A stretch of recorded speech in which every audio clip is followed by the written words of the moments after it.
So Robert Eggers' Nosferatu, featuring the great Bill Skarsgård, is coming out soon, featuring Lily Rose Depp, and it looks very good. Like I haven't seen what Skarsgård looks like in the makeup as Nosferatu, and I think that's smart because it's forcing people to go to actually see the film to see what he looks like as the vampire. So that's a smart thing. And Sarah Michelle Gellar, who's on Dexter's Origins, recently said that she's open for a Buffy reboot. So I was like, man, this is fantastic. So made me start thinking, like, what is my favorite top five vampire shows? So number five, Dark Shadows. It's not my favorite. It's my mom's favorite. And increasingly as I get older, I realize I got my love of pop culture from my mom. I thought it was just music, but it's also TV too. Growing up, because I was like a toddler when that show was on. It came out in the late '60s into the early '70s, and when I was like kindergarten, first grade, I remember my mom kept on talking about it because the show was off. But my mom loved the whole Barnabas Collins thing. It was a really good mixture of like soap operas and vampire stuff. And Kate Jackson, who was on Charlie's Angels, I think that was like her first major role. And if you know Kate Jackson, she plays Sabrina. She didn't do the sexy stuff in Charlie's Angels. That was Farrah Fawcett and Cheryl Ladd and Jacqueline Smith. Man, Kate Jackson was super sexy on that show. Her hair was longer. She was nice. I was like, man, they should let Sabrina be the hot chick once around Charlie's Angels, man. They were missing out. So yeah, shout out to my mom for loving Barnabas Collins and Dark Shadows, back in the day. Number four, Supernatural. Again, not a show that I watched when it was first on. I caught on Supernatural the final year. And what happened was back in the 2000s and especially like the 2010s, there was so many really good shows on. At the time, I didn't have TiVo. I just had a VCR. So if I'm watching Lost and 24 is on the same time, which it was, I'm just using that as an example, I would be recording like maybe 24 and then watch Lost. Well, Supernatural, I think, was on the same time when I watched with some of these other shows I was watching, like American Idol or whatever I was watching back then. So I missed Supernatural. And when I'm watching these shows now on TNT, these shows are fantastic. It's like of all the shows that came after the X-Files, Supernatural is probably the best heir apparent to the X-Files. It is fantastic. And I do believe, even though that show was on for 15 years, I do believe those two will come back with a Supernatural movie or some type of limited series because the fans still love that show. And even in the 15th season, that show was still excellent. So shout out to the people who was with Supernatural for either day one or they jumped in a few years later. Shame on me for missing that show. Number three, Angel.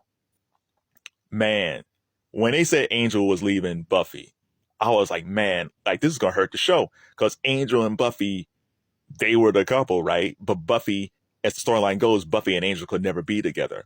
And they sent Angel off to LA. And he took Wesley with him and Cordelia. And I was like, how is this show ever going to work? And I also thought it was going to hurt Buffy. No. Buffy was fine after that, and Angel was great. The first season of Angel was kind of clunky, but then once they found their rhythm, Angel was fantastic. You had the Wolfram and Hart storyline. They brought in Darla, played by Julie Benz, like Angel's first love. Julie Benz was in Jawbreakers. Julie Benz would later play Dexter's girlfriend and wife on Dexter. Oh my God, I love Julie Benz. The Wesley character on Buffy was a wimp on Buffy, but then they turned him into a hero on Angel. And Cordelia's character, played by Charisma Carpenter, love Charisma. She was shallow on Buffy, but she became like almost like an empath and very sympathetic and heroic on Angel. So those character arcs was an amazing thing to see. And another thing they did that was interesting, they had Charles Gunn, he's a black dude, and they had Winifred. And towards the end, they had them in a romance. It was like, wow, they're doing the whole interracial thing. That's rare for a TV. But the thing is, they killed Winnie off. They killed Winifred off and turned her into a different character. So even though there's like, man, they were about to break that code, that interracial code, they killed it and killed that relationship. And she came back as a different character, but they didn't have any type of interaction. But overall, Angel is fantastic. Angel at one point was just as good or better than Buffy. I swear to you. And the fact that David Boreanaz, after Angel ended, he did Bones, and that went on forever. And then after that, he had SEAL Team. Of all the Buffy actors, David Boreanaz had the best career, and I would have never foreseen this. So shout out to David Boreanaz, and shout out to Josh Whedon. I know people hate Josh Whedon now, but man, it's his vision of those shows, man. It's fantastic. I loved Angel. Number 2. Technically, this should be number 1. At anybody else's list, it could be number 1. I love True Blood. Whenever there's a True Blood marathon on, I am watching it. I don't care what season it is. It's a perfect cast. Snooki Stackhouse bouncing between Fire Marshal Bill, Vampire Bill and Vampire Eric was fantastic. Then you bring in the werewolf later. She had a friend Tara. You had Lafayette, rest in peace. Lafayette was flamboyant, but he wasn't super flamboyant. Like if they had cast Lafayette today, he'd be too over the top. But Lafayette was just a cool, flamboyant character. And it's the sexiest. The vampire genre has always been sexy. Maybe because you're biting someone's neck, right? But True Blood is the sexiest of the sexiest. I don't know if they made True Blood today, it would be as sexy. Anna Paquin was fantastic in that. And one of the things I did like in the second season, they brought in Eggs. Eggs is now on Law and Order. He got a big mustache now. They had a great black love storyline with Eggs and Tara. And they were both dark skinned. Nobody was light skinned. Nobody had a Nigerian parent. Nobody was Haitian. Nobody was a black British person. They were just 2 black American folks who looked like me in love. Well, they didn't look like me. They're prettier than me. but they were just my complexion in love. And we do not get that today. Because if that was today, either someone's light, someone's from Nigeria, someone's British. It's like, man, it's just 2 black folks from America that's in love. It was a beautiful thing. Because that was like that whole cult storyline too.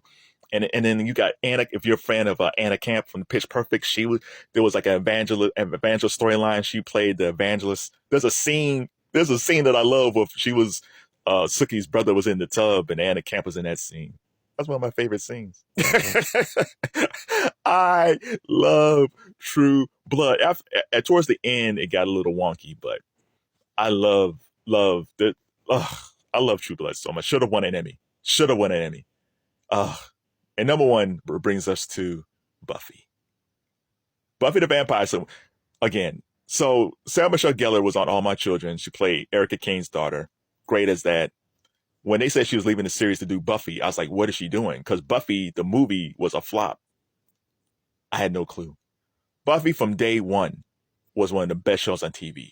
Buffy for three years running probably was probably the best show on television. The cast is perfect. That's the cast there. And the beautiful thing about that cast, the show originally they were at Sunnydale High School. Most of these folks wouldn't be cast today. By the time we jump to the Vampire Diaries, everybody looks like a model. Seth Green would not be cast today in Buffy if it was rebooted today as a new series. And sadly, Alyson Hannigan, who played Willow, wouldn't have been cast because she doesn't look like Charisma Carpenter probably would have been on the show because she looks like she could have been on the Vampire Diaries. And Alyson Hannigan, who played Willow, was fantastic, but she wouldn't be cast today. And the whole Dark Willow storyline, I saw the Dark Willow storyline on Fuse recently. It's like, you forget how that character, because Willow was such a sweet character, and then she loses her girlfriend, and everything just turns. It's just fantastic. One of my favorite episodes is the body episode when Buffy's mom passes away. And I'm not going to tell you how she died, but when you see when you lose a parent like that, the portrayal that Sarah Michelle Gellar did, the writing on that is so on point because your life. People are talking to you and you don't hear anything. You just know your mom is gone. It was so realistic. When that episode didn't win an Emmy, I was like, these Emmy voters don't have a clue how perfect this cast is. You had Giles, you had Angel, and then Angel leaves because you had Spike and Drusilla, and then Spike gets with Buffy. Because at first when Spike got with Buffy, it's like, how's this going to work? Man, that worked great. Like you were at a point where it's like, there were the space like who's Buffy's greater love? Was it Spike and Buffy or Buffy and Angel?